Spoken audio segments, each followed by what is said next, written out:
Hello everyone, my name is Joseph Beren Farrell and I'm from class 11E. Today I want to invite you to think about something that isn't only important for doctors or lawyers, but for society as a whole. So the topic I want to talk today is about the concern of TBI. Should it affect legal approach? Okay, first let me start from the introduction. We start from the point one. What is TBI? TBI stands for traumatic brain injury. It happens when a person experiences a sudden injury to their brain, usually from a heart impact. Then we go to the second point, the causes of TBI. The causes of TBI could be from a traffic accident, like a fall, sports injury, or even violence. The effects can be long-term. A person may look personal, physically fine, but inside, their brain may not fun, may no longer function the same. Now here's where the thing gets serious. We go to the point three. TBI has been linked to criminal behavior. Many people in prison today have a history of brain injury. In fact, Dr. Kim Jorgens, a clinical neuropsychologist, gave a TED talk in 2018 where she explained that up to 60% of adult offenders and 50% of juvenile offenders have experienced TBI. Okay, so should the law treat these people differently? That's what's the thing I want to explore in this topic today. And to make sure this talk is fair and not one-sided, I look at the issue from two main perspectives. First is the medical psychological side, and second is legal side. And at the end, I propose the solution that combines from both views. Okay, first we start from the medical and psychological perspective. From this point of view, TBI is more than just an injury. It's something that changes how a person thinks, feels, and behaves. For example, damage to the frontal lobe, the part of the brain responsible for decision making and impulse control, can lead to emotional instability, aggression, or pure judgment. And all of these things can increase the risk of criminal behavior. One study published by JAMA Pediatrics in 2024 found that even mild TBI in adolescents significantly increased their chance of facing legal problems later in life, even when other factors like family or environments were taken into account.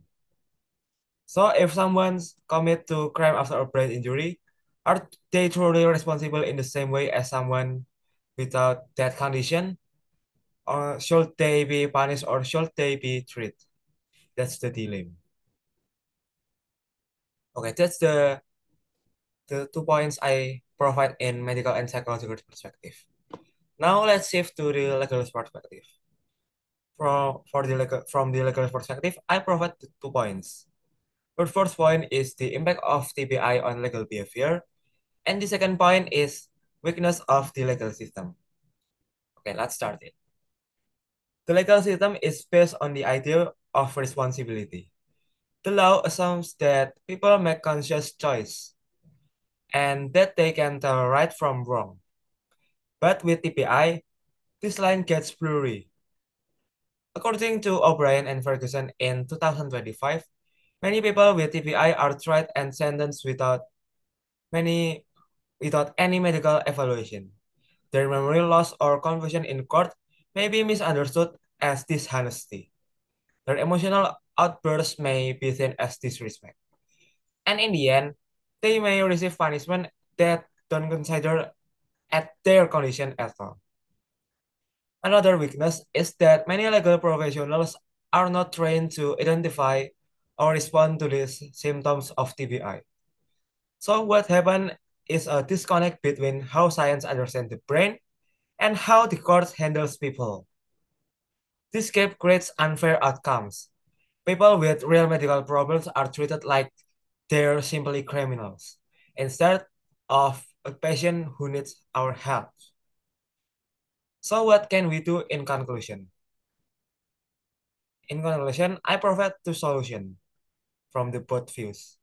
The first solution is integrated medical and legal approach, and the second solution is training and understanding improvement for law enforcement officers. I believe solution in combining both perspective. We need to stop thinking of medical and legal system as separate. Instead, they must work together.